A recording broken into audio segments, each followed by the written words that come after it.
দ্বাদশ জাতীয় সংসদ নির্বাচনে ঠাকুরগাঁও ১ আসনে নির্বাচনী প্রচারণায় থেমে নেই জাতীয় পার্টি। আওয়ামী লীগের পাশাপাশি মাঠে নেমেছে জাতীয় পার্টির প্রার্থী।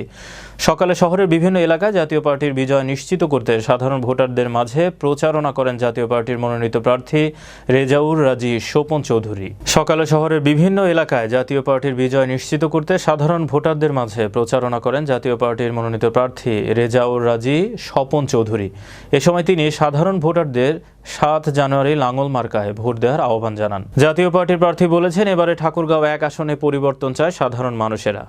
মাঠ পর্যায়ে মানুষ সবাই উন্নয়নের একটা উন্নয়ন চায়, মানুষ একটা পরিবর্তন চায়, মানুষ তারুণ্যকে বেছে নিয়েছে, আমি এটা বিশ্বাস করি।